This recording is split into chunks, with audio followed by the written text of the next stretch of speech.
Assalamualaikum warahmatullahi wabarakatuh. Salam sejahtera buat sahabat Kang Asep Hidayat semua dimanapun Anda berada. Apa kabarnya?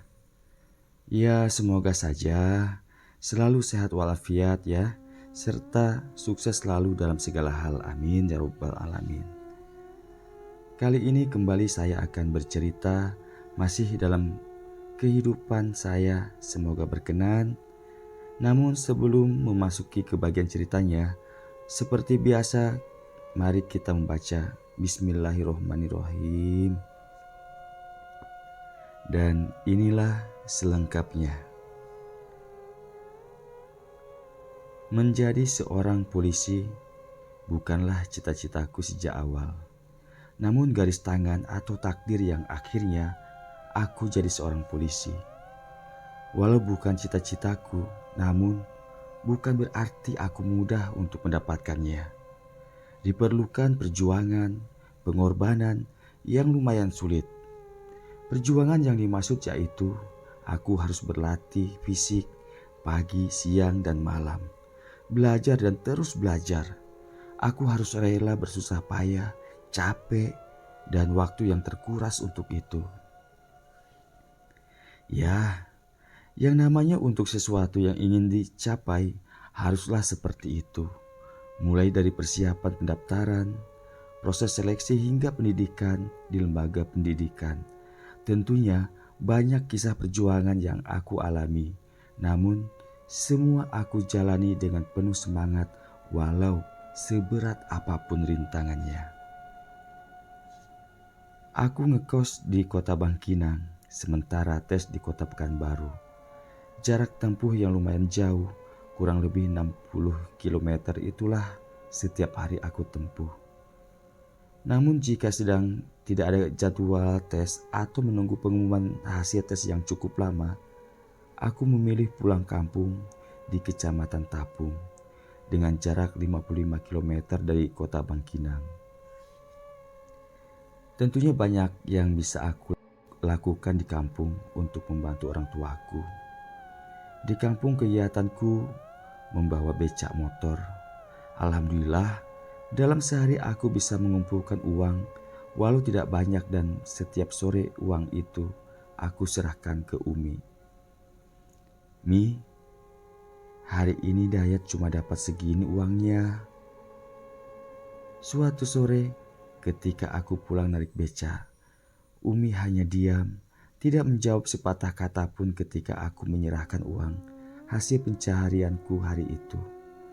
Namun, tiba-tiba aku yang berdiri di hadapannya, Umi memelukku dan menangis. Begitu mulia hatimu, nak. Kenapa kamu bersusah payah seperti ini? Ujar Umi di sela tangisnya. Udahlah Mi, Dayat senang kok melakukannya. Daripada Dayat nganggur. Ya udah Mi, Dayat mau mandi dulu ya. Bentar lagi kan waktu sholat maghrib. Demikian ujarku ke Umi. Umi pun melepaskan pelukannya sambil berkata, semoga kelak kamu jadi orang sukses ya nak. Amin, makasih ya Mi doanya. Kalau Dayat sukses, Dayat akan membahagiakan Umi. Umi tersenyum dan aku pun segera mandi dan pergi ke masjid untuk sholat berjamaah. Jam 2 dini hari, aku bangun dari tidurku. Lalu aku pergi ke kamar mandi untuk mandi dan berwudu. Kemudian aku sholat tahajud dan berdoa, memohon keberkahan serta kemudahan kepada Sang Pencipta.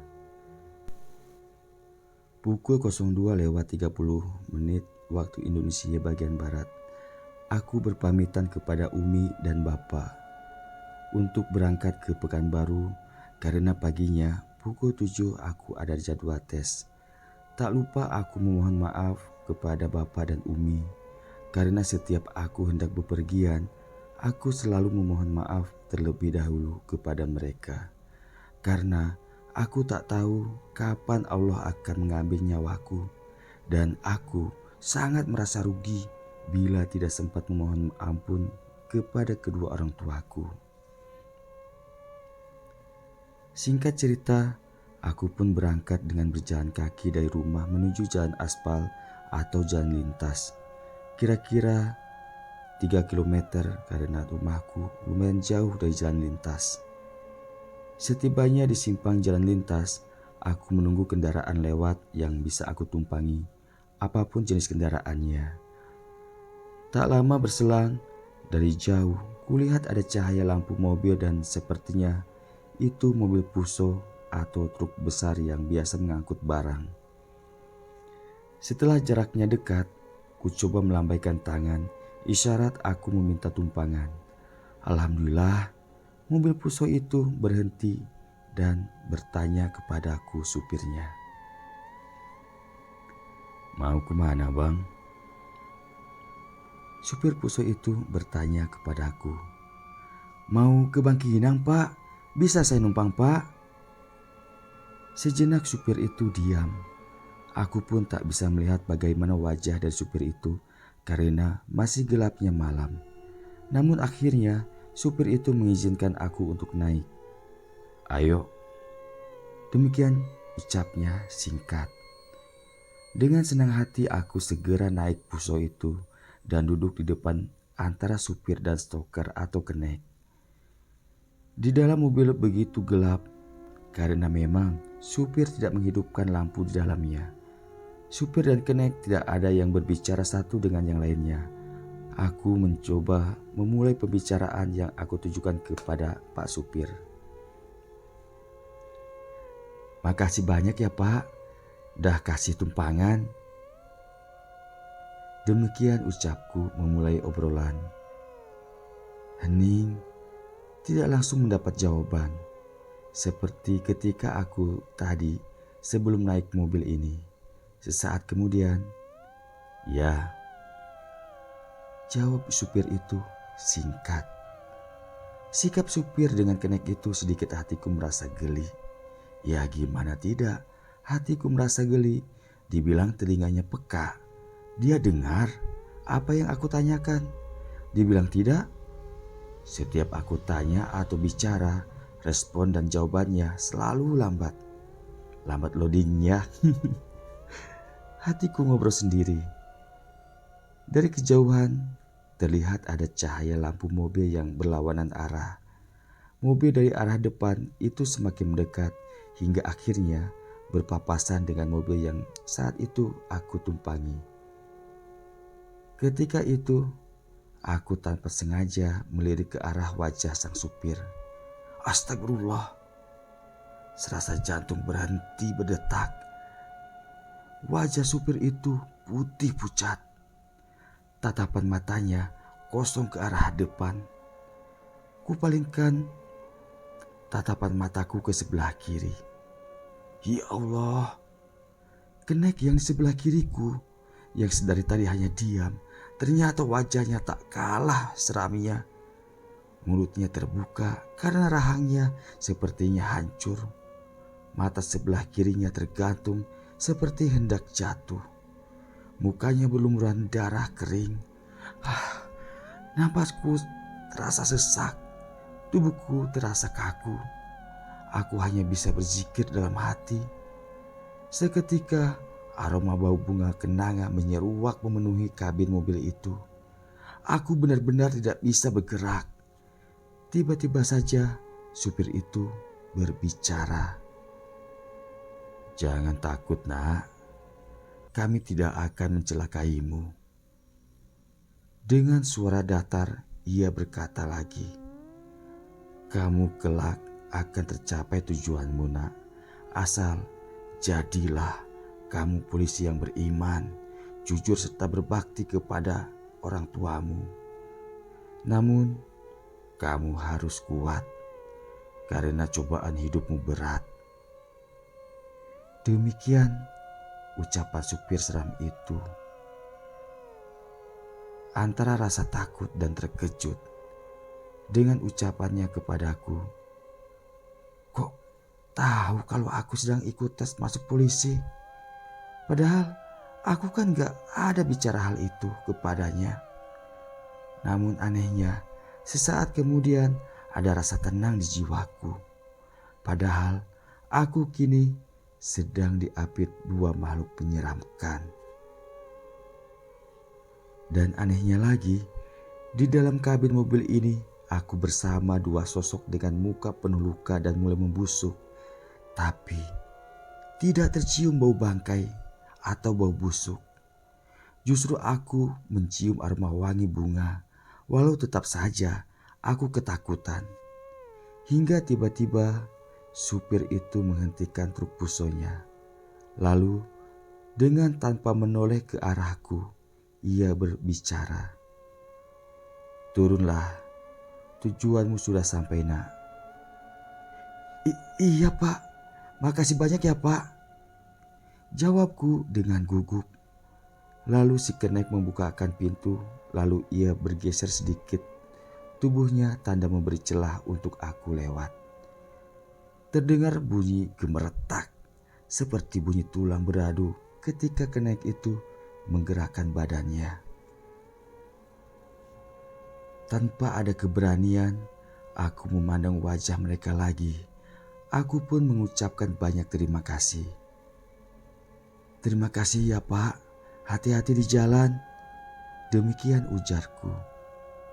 Seperti di awal, supir itu tidak langsung bersuara. Lalu, "Ya," jawabnya singkat. Setelah aku turun, keneknya pun menutup kembali pintunya dan puso itu pun berlalu. Ketika aku sudah turun, suasananya ternyata masih gelap dan kabut begitu tebal menyelimuti alam di sekitarku hingga nyaris aku tidak bisa melihat sekelilingku. Mobil puso yang tadi aku tumpangi masih terlihat tak jauh dariku, namun itu pun tertutup kabut tebal hingga yang terlihat jelas hanya stop lampnya saja.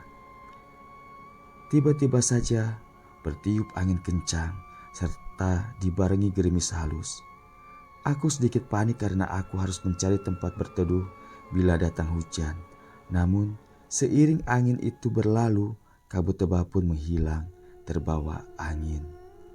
Aku kembali mengarahkan pandanganku ke arah truk puso tadi. Astagfirullah. Seketika truk puso itu telah tiada dari pandangan mataku. Bagai ditelan bumi. Kembali bulu romaku meremang. Sejenak aku tertegun dan tiada hentinya aku beristighfar di dalam hati. Singkat cerita, begitu angin kencang hingga menyapu kabut tebal itu hilang, barulah aku menyadari tengah di mana aku saat itu. Dengan mata terbuka lebar, aku mengarahkan pandangan mataku ke segala arah. Ternyata aku sudah di Pekanbaru. Tepatnya kalau saat ini biasa disebut simpang lampu merah Tabek Gadang. Aku lihat jam di tanganku dan saat itu waktu menunjukkan jam 3:15. Aku sangat terkejut setelah melihat jam. Bagaimana tidak, jarak kampung ke Pekanbaru bukan jarak yang dekat. Biasa aku tempuh paling cepat 4 jam dan ini hanya ditempuh kurang lebih 1 jam saja. Aku termenung memikirkan keganjilan yang baru saja aku alami. Sembari menunggu angkot, pikiranku terus berkecamuk. Namun, semakin aku memikirkannya, semakin aku bingung tak mengerti. Singkat cerita, hari itu aku melaksanakan tes lanjutan dan alhamdulillah semua lancar. Tentunya aku pun bisa melaksanakannya dengan maksimal. Ketika aku hendak pulang dan keluar dari lingkungan di mana aku melaksanakan tes, aku didatangi seseorang dan ia bertanya, "Dek, kesini sebentar." Seorang pria dengan perawakan kekar menggunakan baju setelan safari berwarna biru dongker memanggil sambil melambaikan tangan ke arahku. Dengan sedikit ragu aku menghampirinya. Bapak panggil saya? Aku bertanya setelah di hadapannya. Iya, jawabnya singkat. Ada apa ya Pak? Aku menanyakan ada apa memanggil aku.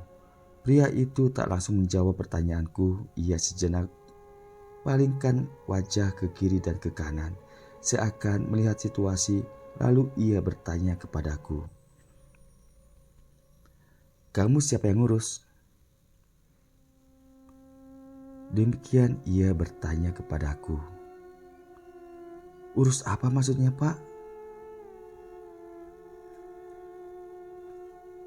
Aku menanyakan apa maksudnya dengan kata urus, karena aku memang tidak mengerti apa yang dimaksudnya. Maksud saya, kamu tes ini ada yang ngurus gak? Ia mengulangi ucapannya agar aku bisa mengerti. Sejenak aku berpikir, lalu aku menjawabnya. Oh, enggak ada Pak. Saya tes ini betul-betul berjuang sendiri. Demikian jawabku kepadanya. Mendengar ucapanku, pria itu dari raut wajahnya menandakan bahwa ia tak percaya dengan ucapanku. Kamu jangan bohong sama saya. Dengan tatapan mata tajam pria itu berkata kepadaku. Demi Allah Pak, saya memang tidak ada yang ngurus atau bantu saya. Memangnya kenapa Pak kalau saya tidak ada yang ngurus tes ini? Mendengar pertanyaan dariku, pria itu hanya diam sambil manggut-manggut. Lalu ia berkata kepadaku, hebat kamu ya, sampai tes akhir gini gak ada yang ngurus.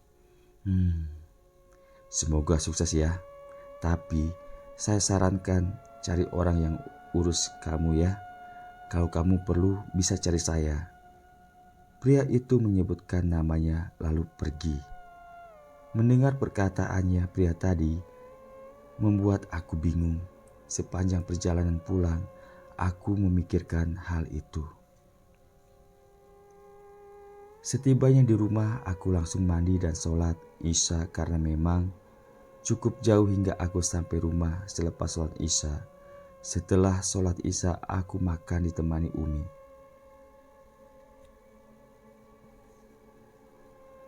Gimana ya tesnya tadi? Di sela aku tengah makan, tiba-tiba saja Umi menanyakan tes yang telah aku jalani tadi. Alhamdulillah Mi, bisa semua. Alhamdulillah lancar. Syukurlah kalau kamu bisa, semoga berhasil ya. Umi sangat senang mendengar jawabanku. Tapi Mi, aku akan menceritakan perihal bertemu dengan pria tadi. Namun, aku agak sedikit ragu. Aku takut jadi beban pikiran Umi. Tapi kenapa Yat? Kok gak diteruskan ngomongnya? Tanya Umi merasa penasaran. Ah, enggak apa-apa Mi. Tiba-tiba saja aku tersedak. Makanya kalau makan jangan sambil mikir. Ucap Umi sambil buru-buru ambilkan minum untukku. Ya udah makanlah dulu ya. Umi mau bukain pintu, Bapak pulang dari masjid tuh. Lalu Umi beranjak meninggalkanku yang sedang makan di dapur. Karena terdengar di pintu depan sepertinya Bapak pulang dan mengucapkan salam. Kok malam betul ya pulangnya? Tiba-tiba Bapak sudah menghampiriku yang baru saja selesai makan. Iya Pak, tadi agak sore baru bisa pulangnya Pak. Demikian jawabku. Lalu aku menyalami Bapak dan mencium tangan beliau. Ya sudah, ceritanya di teras depan yuk, biar Umi buatkan teh sama kopinya. Umi mengajak aku mengobrol di teras depan. Aku dan Bapak pun pergi ke depan rumah. Malam itu cuacanya cukup sejuk, khas di perkampungan. Suara jangkrik bersahutan di pekarangan rumah. Begitu terasa damai, beda dengan suasana di perkotaan. Saat itu, aku duduk di teras berdampingan dengan Bapak. Sesekali kulirik Bapak yang berada di sampingku, walau tak terlihat dengan jelas wajahnya karena temaramnya cahaya lampu lentera yang tergantung di teras itu. Kulihat wajah lelahnya, hatiku terasa perih. Ya Allah, berilah hamba kesempatan untuk membahagiakan Bapak sama Umi. Dalam hati aku memohon kepadanya. Loh, kok pada diem aja gak ngobrol? Tiba-tiba saja Umi datang dari dalam dengan membawa 2 gelas kopi dan cemilan. Iya Mi, aku sedikit tergagap karena tiba-tiba saja Umi datang. Oh ya, gimana ya tesnya tadi? Dad bisa kan? Bapak mengawali obrolan dengan menanyakan perihal tesku. Alhamdulillah bisa Pak dan lancar. Mendengar jawabanku terlihat dari raut wajahnya senang. Ya, Umi penasaran dengan cerita yang tadi. Tiba-tiba Umi menyambung dan kembali menanyakan ucapanku yang tidak kuteruskan tadi. Sejenak aku terdiam.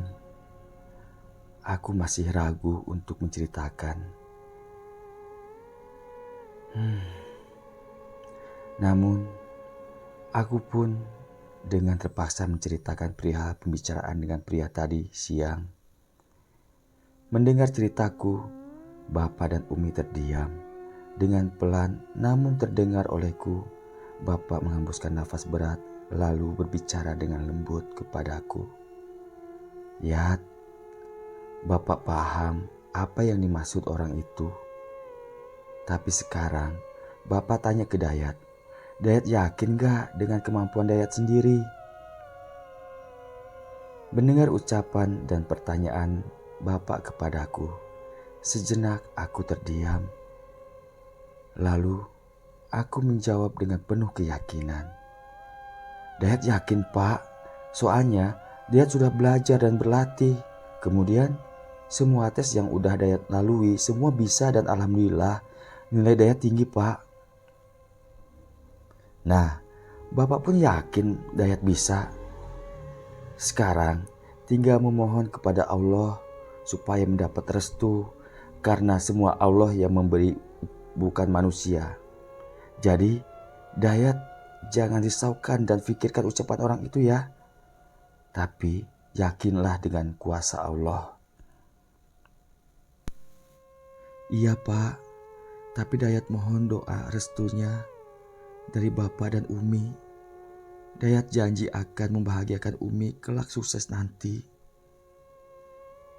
Demikian ucapku dan tak terasa benih air mataku menetes. Mendengar ucapanku, Umi yang sedari tadi hanya diam di samping kananku, memelukku sambil berkata, Bapak sama Umi tak perlu Dayat minta pasti selalu merestui dan mendoakanmu ya. Demikian ucap Umi di sela isak tangisnya. Seminggu kemudian, tibalah waktu yang begitu mendebarkan datang. Namun begitu dinantikan, yaitu pengumuman hasil akhir tes kami. Ratusan bahkan ribuan casis menunggu pengumuman itu. Dari pagi hari kami sudah berkumpul. Pada waktu sorenya pengumuman itu dikeluarkan. Dengan dada berdebar, aku membaca nama-nama yang lulus di papan pengumuman. Dan aku berteriak, Alhamdulillah ya Allah. Aku berusaha keluar dari kerumunan para casis yang ingin melihat hasil perjuangannya. Setelah aku keluar, aku bersujud syukur sambil menangis bahagia. Terima kasih ya Allah, Kau telah memberikan kesempatan kepadaku. Dengan penuh bahagia, lalu aku berjalan keluar dari tempat itu. Aku ingin segera pulang untuk mengabari keberhasilanku pada Bapak dan Umi. Begitu aku hendak melewati pintu gerbang, tiba-tiba saja, "Dek, gimana? Kamu lulus?" Ada seseorang yang menepuk pelan bahuku. Sontak aku terkejut dan kupalingkan mukaku. "Oh, Bapak." Ternyata yang bertanya tadi pria yang tempo lalu memanggilku. "Siap, alhamdulillah saya lulus, Pak." "Wah, hebat kamu ya. Selamat ya." Pria itu menyodorkan tangannya sembari memberi salam kepadaku. "Siap, Pak, makasih ya, Pak." Jawabku seraya menerima salamnya. Namun tanpa kuduga pria itu memelukku sambil berkata dengan pelan, "Dari awal tes, saya sudah yakin kamu bakal lulus, Dek. Seminggu yang lalu, saya cuma ngetes kamu saja. Sekali lagi, selamat ya." Lalu pria itu melepaskan pelukannya. "Siap, Pak, makasih banyak ya, Pak." Demikian jawabku kepadanya. Lalu aku pamitan untuk pulang kepada beliau dan beliau pun berpesan agar aku hati-hati di jalan. Waktu menunjukkan jam 5 sore, aku baru berangkat dari Pekanbaru menuju Bangkinang. Setibanya di Bangkinang dengan menggunakan mobil angkutan umum yang biasa disebut Superban. Setibanya di Bangkinang, aku memutuskan untuk langsung pulang ke kampung walau sudah malam karena tidak sabar ingin segera mengabarkan kepada Bapak dan Umi. Selain itu, tidak ada waktu lagi karena lusa aku harus masuk ke lembaga pendidikan.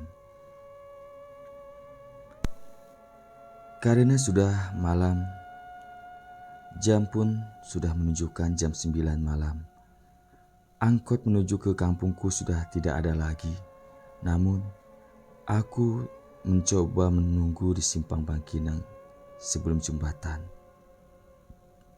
Ya, siapa tahu ada mobil truk barang mau kasih tumpangan, pikirku. Waktu terus berjalan namun belum juga ada tanda-tanda mobil lewat yang mungkin bisa aku tumpangi. Namun aku tak putus asa. Aku terus masih menunggu dan berharap ada mobil yang bisa memberi tumpangan untukku. Waktu sudah menunjukkan jam setengah 10 malam. Akhirnya kulihat ada mobil Puso datang. Kulihat Puso itu berwarna hijau muda. Aku pun mencoba melambaikan tangan kananku memberi isyarat minta tumpangan. Kulihat mobil itu menghidupkan lampu sein ke kiri dan berhenti. "Pak, bisa saya numpang, Pak?" Aku coba bertanya kepada supir Puso itu. "Mau kemana, Dek?" Tanya supir itu bertanya dari jendela kacanya yang dibuka hanya sedikit hingga aku tidak bisa melihat wajah supir tersebut. "Saya mau ke Suram, Pak." Demikian jawabku kepada supir. Supir itu tidak langsung menjawab iya atau tidak. Lalu tak lama berselang ia pun berkata, "Ayo naik." Jawabnya singkat. Aku pun dengan senang hati segera naik. Alhamdulillah ada supir yang baik, demikian pikirku. Aku pun dibukakan pintu. Gelap kulihat di dalam mobil itu. Udara dingin dan wangi berhembus ke arah wajahku.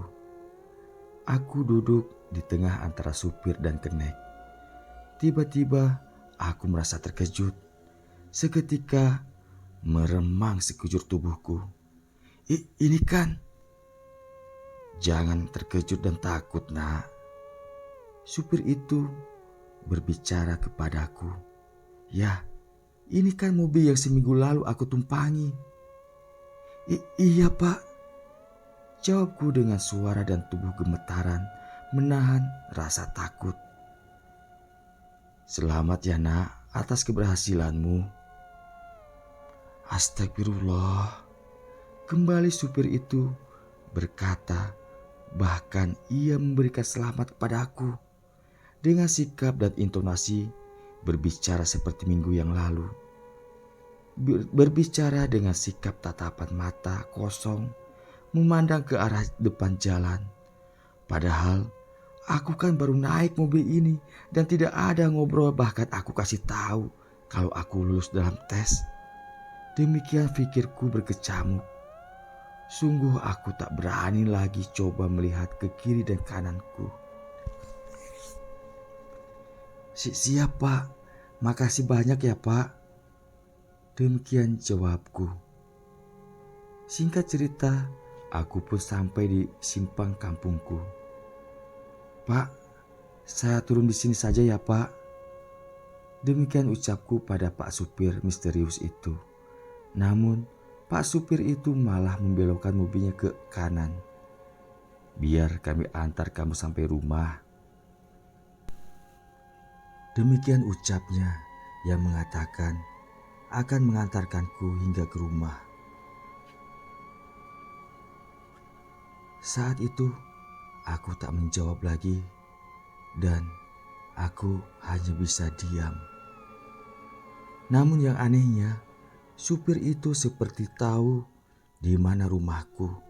Tanpa bertanya ia tahu kapan dan kemana harus berbelok. Lalu, sudah sampai nak, turunlah. Sekali lagi selamat ya buatmu dan selamat tinggal. Ujar supir itu. Lalu supir itu menyodorkan tangannya untuk memberi salam kepadaku. Melihat hal itu, ya Allah, gimana nih? Aku takut untuk menerima salam dari tangannya, tapi tak mungkin pula aku menolaknya. Dengan tangan gemetaran, akhirnya aku terima juga salam darinya. Dingin, sedingin es tangannya. Seperti biasa pula yang aku lakukan, didikan orang tuaku ketika bersalaman dengan orang yang lebih tua. Aku cium tangannya.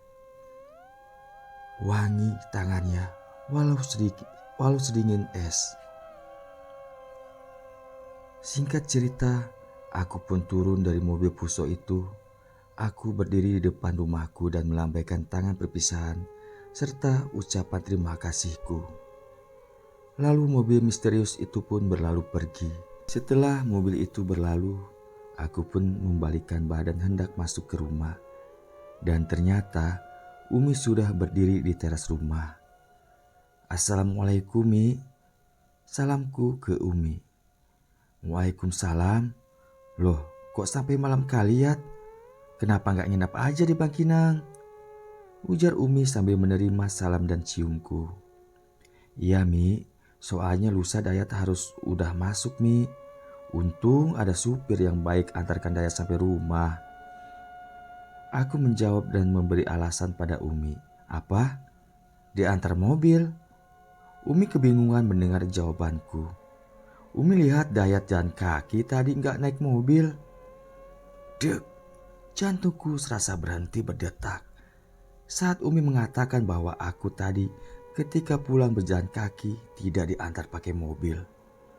Aku pun dengan cepat mengalihkan pembicaraan agar Umi tidak bingung. Oh iya, maksud Dayat diantar sampai lapangan itu Mi. Aku memberi alasan yang memang tak jauh sebelum rumahku ada lapangan sepak bola. Oh, ya udah, ayo masuk. Ujar Umi setelah buka sepatu. Aku pun bebersih diri dan salin pakaian. Tak lupa aku sholat Isya terlebih dahulu karena saat waktu sholat Isya aku tengah di perjalanan. Yat, ayo makan dulu. Umi memanggilku untuk makan malam. Aku pun keluar kamar dan melangkah menuju dapur. Kulihat di sana ada bapak tengah duduk sambil minum kopi. Aku menyapa dan menyalami bapak. Malam itu aku makan malam dengan ditemani bapak dan Umi. Oh ya, bapak gak makan? Tanyaku ke bapak di sela makanku. Bapak mah udah makan tadi. Lagian ini udah jam berapa? Ucap bapak. Oh iya, sekarang udah jam 11 malam. Selesai makan dan minum, aku mulai membuka obrolan mengenai kelulusanku. Pak, Mi, kalau Dayat gak lulus dalam tes ini gimana? Umi dan Bapak tak langsung menjawab pertanyaanku. Mereka hanya diam, namun terlihat tegang dan sedih dari raut wajah tuanya. Ya, kalau Bapak mah gak masalah, berarti belum rezeki Dayat. Yang penting Dayat harus kuat dan sabar. Demikian ucap Bapak. Umi hanya diam dan tertunduk sedih. Aku berdiri dari kursiku dan melangkah ke hadapan Bapak dan Umi yang saat itu tengah duduk berdampingan.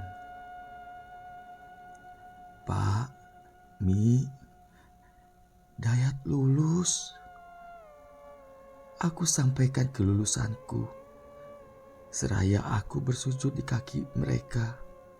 Sontak, Umi menangis haru dan langsung memelukku. Selamat ya nak, ujar Bapak dan Umi. Jadilah polisi yang beriman, tetaplah rendah hati, serta bertanggung jawab atas kewajibanmu. Demikian ucap Bapak kepadaku. Selesai. Demikian akhir dari cerita ini. Semoga berkenan dan dapat memetik pelajaran positif dari kisah ini.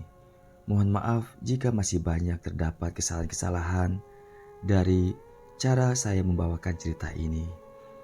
Dan saya akhiri, wassalamualaikum warahmatullahi wabarakatuh.